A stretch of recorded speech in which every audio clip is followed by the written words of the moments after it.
अवधूतोपनिषद।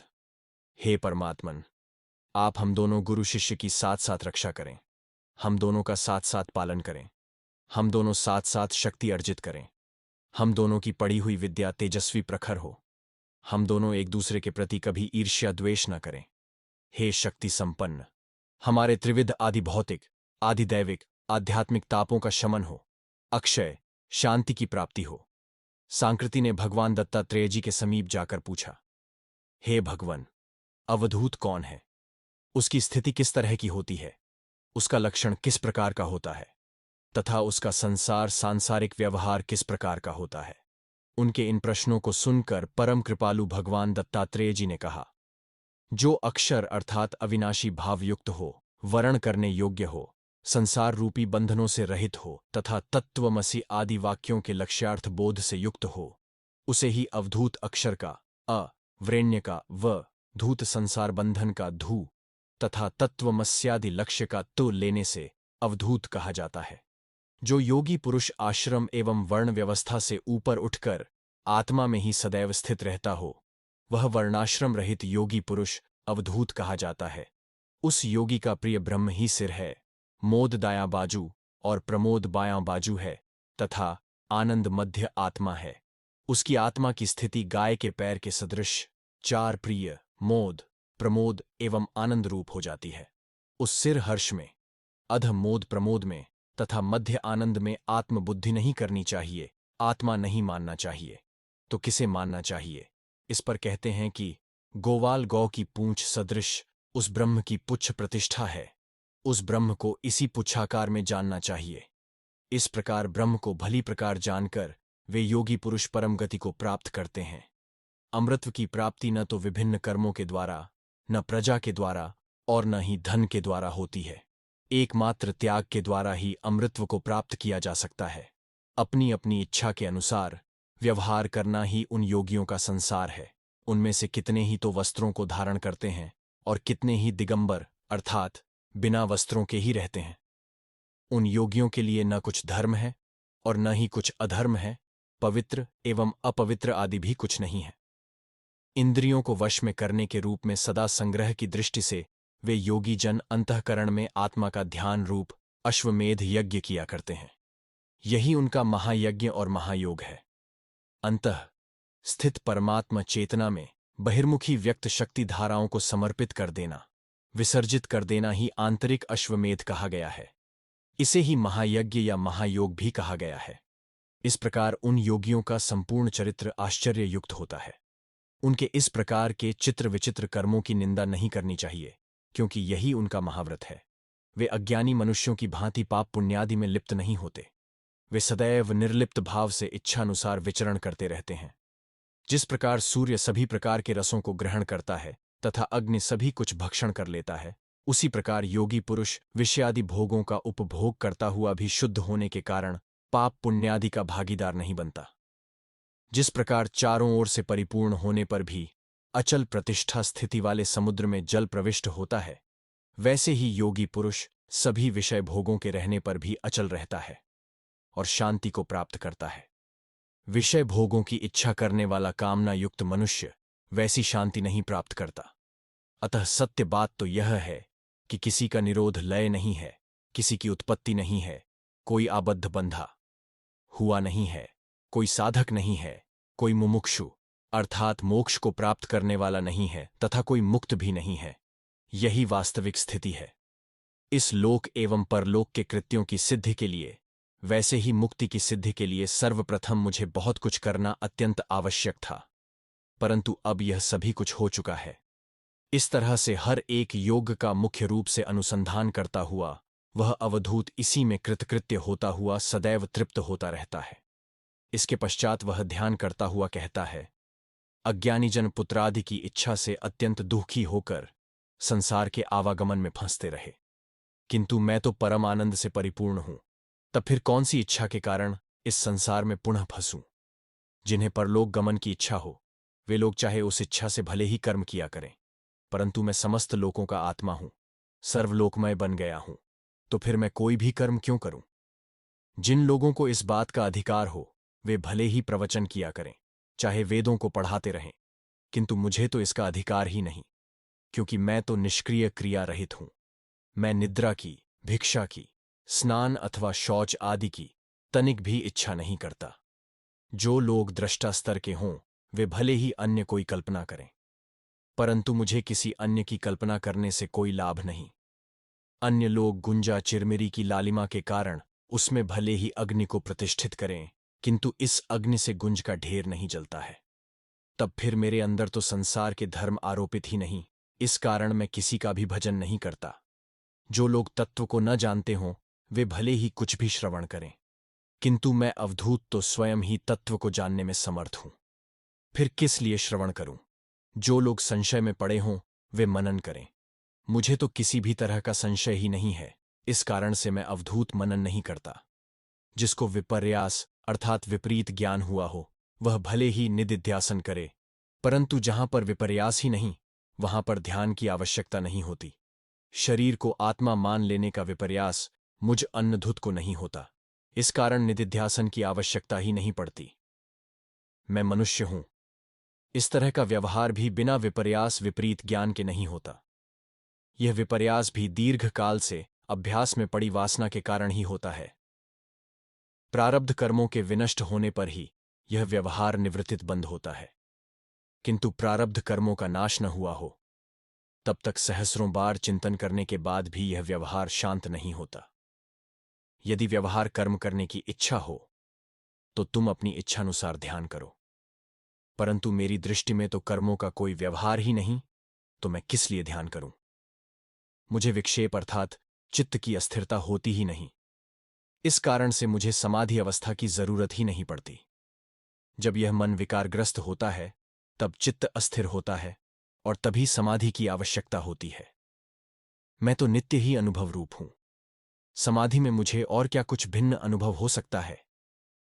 मुझे जो जो करना है वह मैंने किया तथा जो कुछ भी प्राप्त करना है वह सदा ही प्राप्त करता रहा।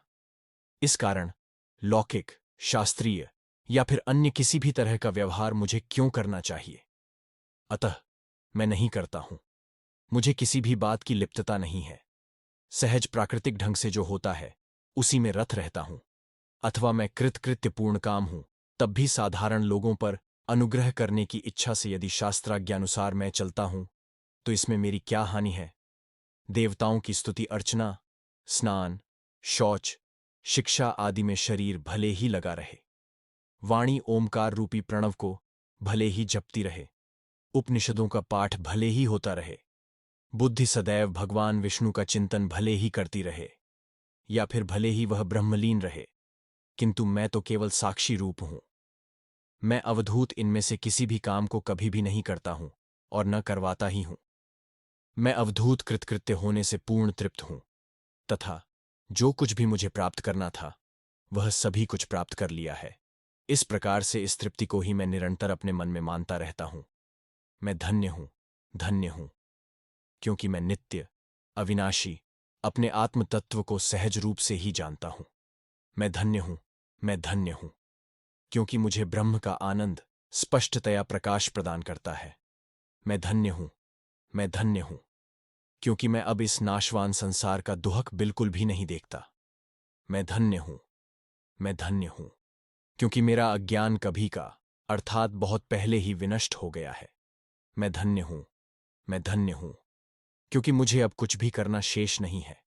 मैं धन्य हूं, मैं धन्य हूं, क्योंकि मुझे जो कुछ भी प्राप्त करना है वह सभी कुछ मैंने यहीं पर पहले ही प्राप्त कर लिया है।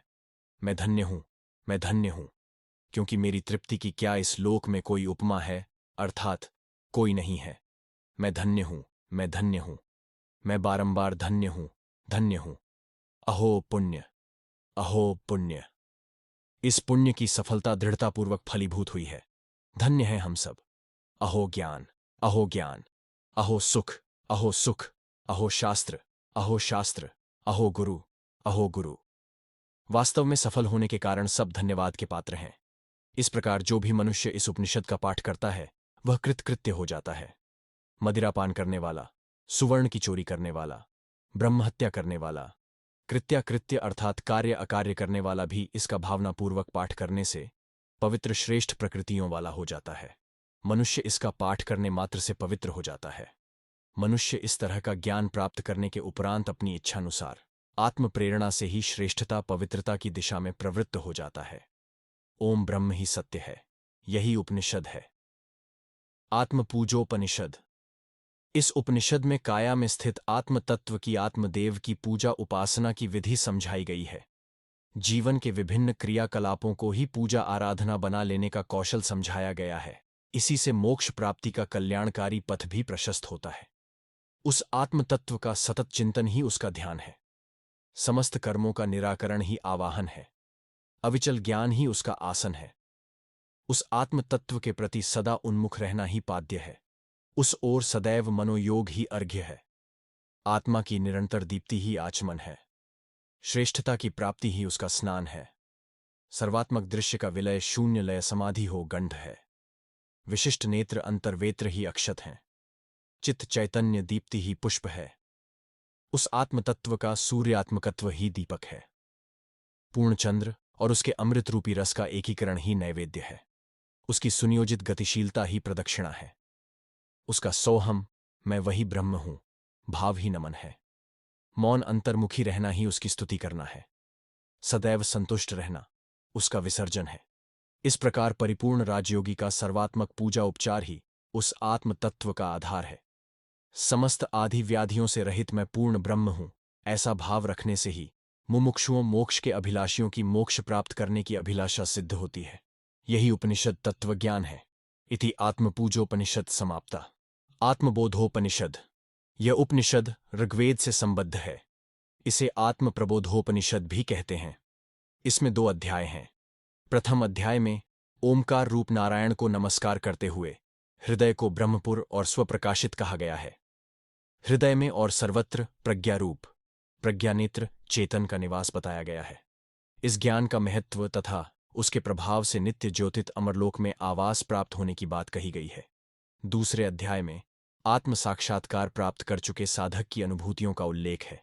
गन्ने के रस में व्याप्त शक्कर और समुद्र की लहरों की उपमा देकर ब्रह्म, जगत और जीव की स्थितियां समझाई गई हैं।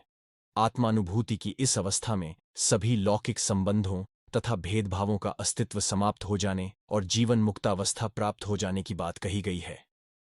हे परमात्मन, मेरी वाणी मन में स्थित हो, मन वाणी में प्रतिष्ठित हो। हे परमात्मन, आप मेरे समक्ष प्रकट हों। मेरे लिए वेद का ज्ञान लाएं, प्रकट करें।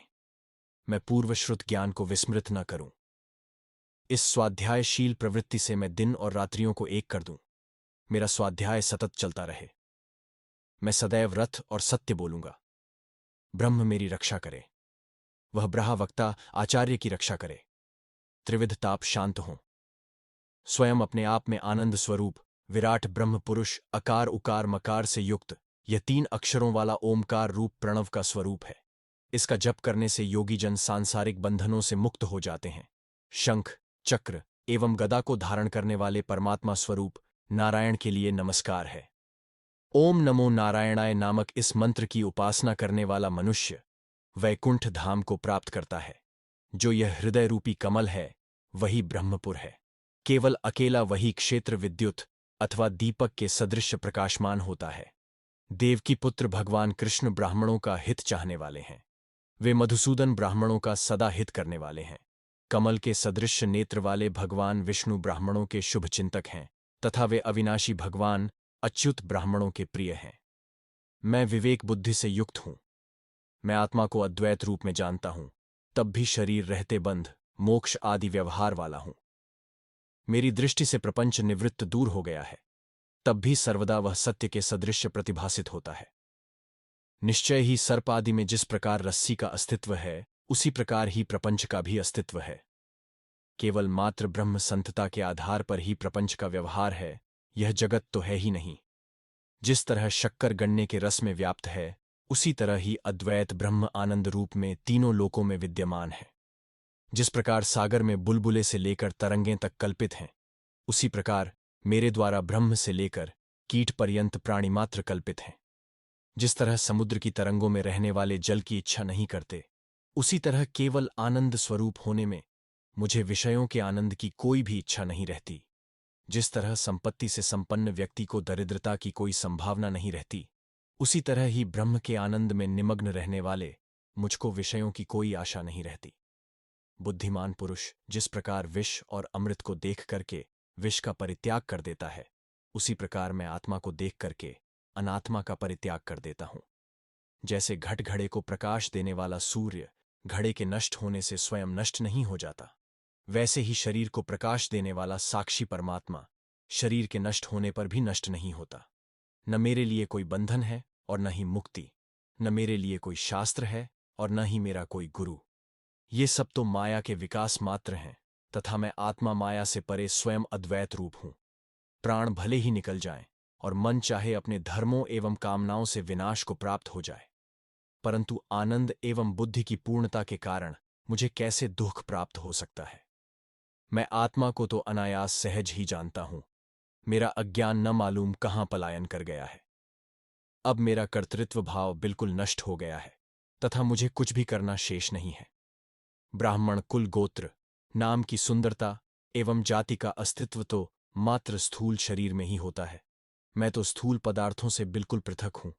क्षुधा भूख, पिपासा प्यास, अंधापन, बहरापन, काम क्रोध आदि सभी तरह के धर्म लिंग चिह्न आदि शरीर में स्थित रहते हैं। मैं तो इस लिंग शरीर से रहित हूं। मुझमें इनमें से कोई भी विकार नहीं है।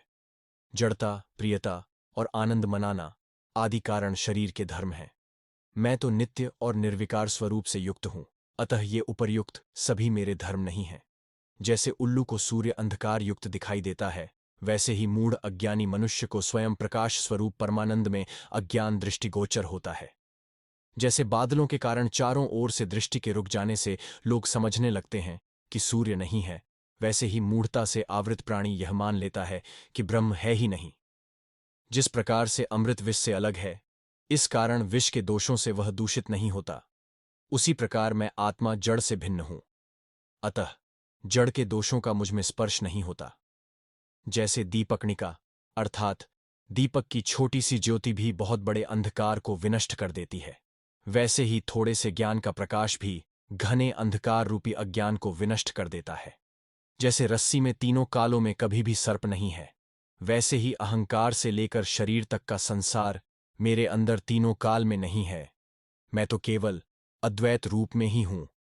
मैं चैतन्य स्वरूप हूं, इसलिए मुझ में जड़ता नहीं है। मैं सत्य स्वरूप हूं, इस कारण मुझ में झूठ नहीं है। मैं आनंद स्वरूप हूं, आनंद स्वरूप होने के कारण मुझ में दुख नहीं है। ये सभी जगत प्रपंच तो केवल अज्ञान से ही प्रतिभासित होते हैं। इस आत्म प्रबोध उपनिषद का जो व्यक्ति कुछ क्षण भी उपासना साक्षात्कार प्राप्त कर लेता है, वह पुनः इस संसार में नहीं आता है। ऐसी यह उपनिषद रहस्य विद्या है। इत्यात्मबोधोपनिषद समाप्ता। आत्मोपनिषद। यह उपनिषद अथर्ववेद से संबद्ध है। नाम के अनुसार इस उपनिषद में आत्म तत्व की विभिन्न स्थितियों आत्मा, अंतरात्मा एवं परमात्मा को स्पष्ट किया गया है। शरीर एवं इंद्रियादि में सक्रिय चेतन को आत्मा, प्रकृति के विभिन्न घटकों पंचतत्वों आदि में संव्याप्त को अंतरात्मा तथा इन सब घटकों से परे चेतन प्रवाह को परमात्मा ब्रह्म कहा गया है। सूर्य जैसे राहुग्रस्त दिखता है पर होता नहीं, उसी प्रकार आत्मा भी अज्ञानग्रस्त दिखता है पर होता नहीं। यह कहकर आर्षि ने सूर्य ग्रहण के तथ्य के साथ ही जीवन के तथ्य को भी उजागर किया है। रस्सी में सर्पबोध तथा सर्प का केंचुली से मुक्त होने के उदाहरणों से संसार रूपी भ्रमों और आत्मा की सहज मुक्तावस्था को समझाया गया है। ब्रह्म को सभी उपमाओं, संबोधनों और शब्दार्थों से परे सिद्ध किया गया है। अंगिरा पुरुष परमात्मा, त्रिविध आत्मा, अंतरात्मा और परमात्मा रूप में प्रादुर्भूत हुआ। अब क्रमशः आत्मा, अंतरात्मा और परमात्मा का स्वरूप वर्णित कर रहे हैं, जो त्वक, त्वचा, चर्म, मांस, रोम, बाल, अंगूठा, अंगुलियों, पीठ, पृष्ठभाग, नख, गुल्फ, टखनों, उदर, पेट, नाभि, जननेंद्रिय, कटी, कमर, जंघा, कपोल, भौंह, मस्तक, भुजाओं, पार्श्वभाग, सिर एवं आंखों आदि स्थूल शरीर के माध्यम से जन्म मरण के चक्र में घूमता है, वह आत्मा है।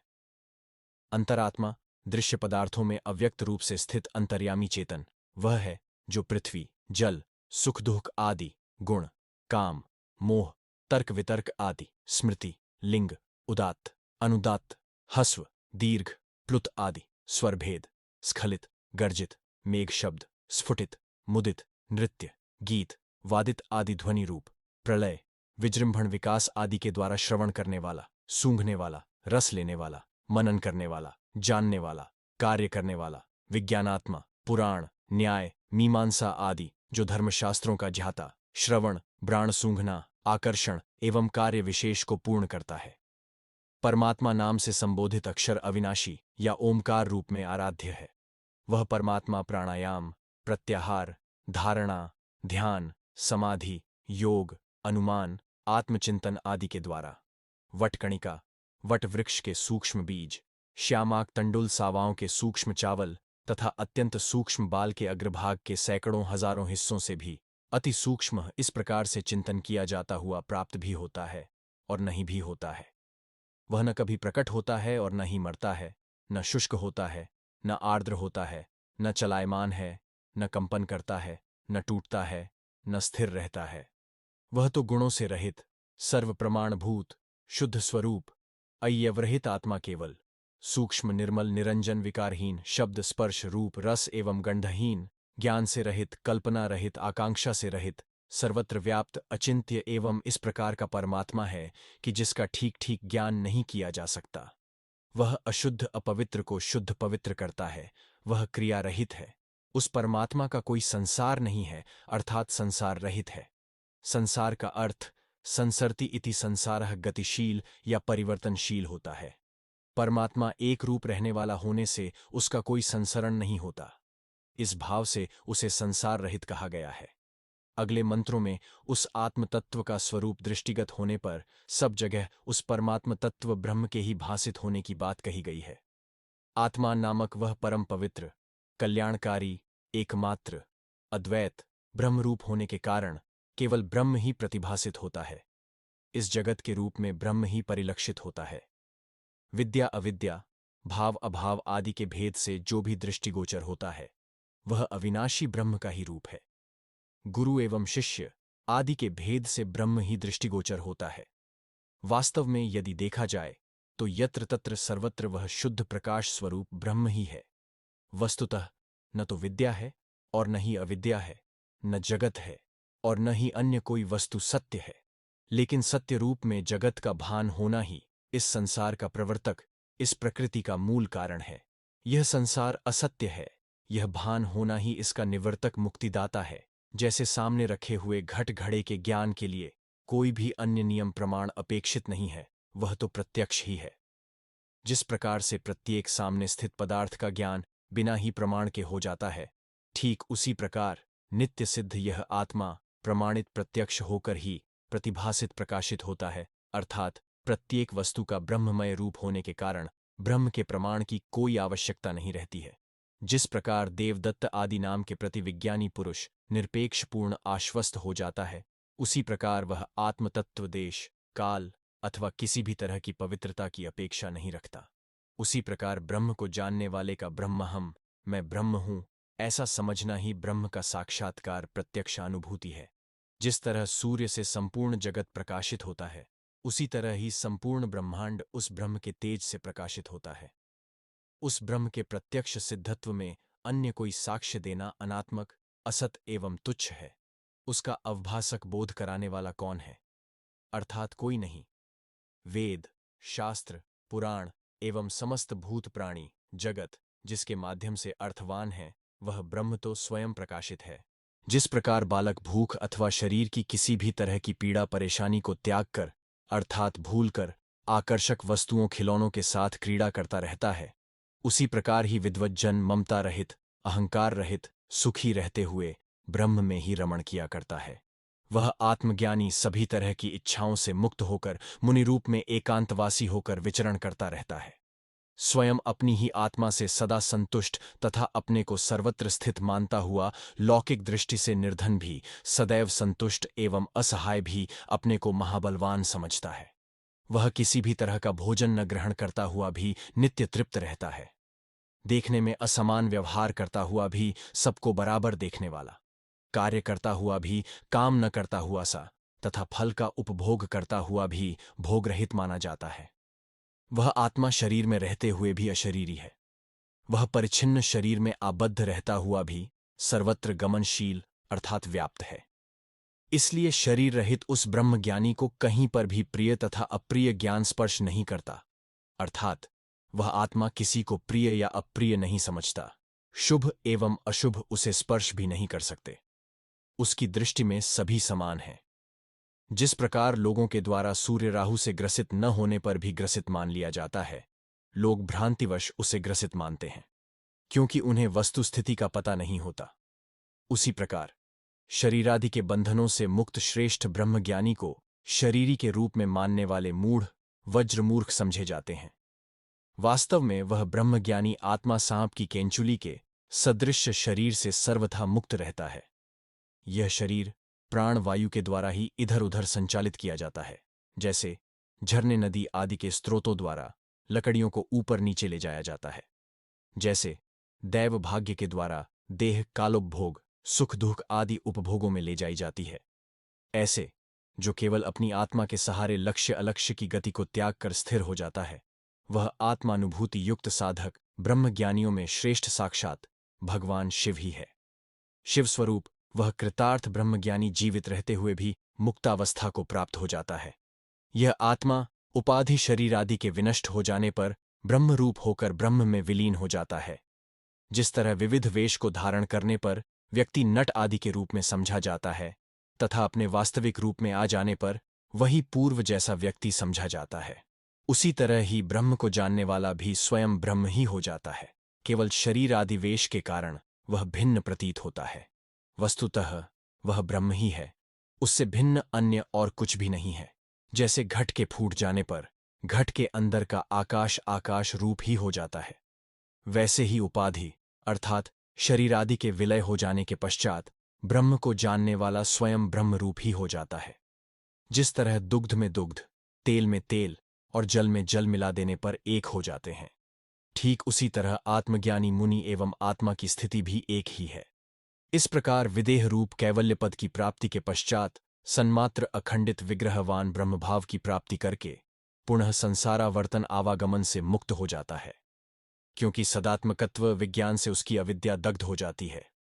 ऐसे यति के ब्रह्मरूप हो जाने पर यह कैसे हो सकता है कि ब्रह्म का पुनः उद्भव हो?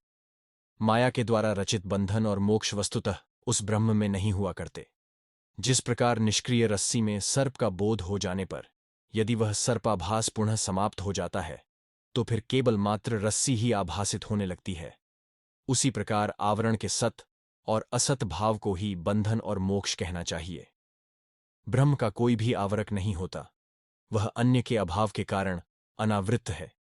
वस्तु के होने या न होने के विषय में जो कुछ भी विश्वास किया जाता है, ये तो वस्तुतः बुद्धि के ही गुण हैं, उस नित्य वस्तु अविनाशी ब्रह्म के नहीं।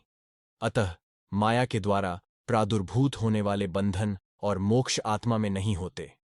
उस कला रहित, निष्क्रिय, शांत, निष्पाप, निरंजन, अद्वितीय परमात्म तत्व में आकाश के भेदों की भौतिक घटाकाश, महाकाश आदि कल्पना कहाँ से हो सकती है? सत्य तो यह है कि वह परब्रह्म न तो जन्म लेता है और न ही जन्म रहित है, न वह बंधन में रहता है, न ही साधक है, न ही वह मोक्ष की इच्छा वाला है और न ही वह मुक्त है, वह इन सब से परे है।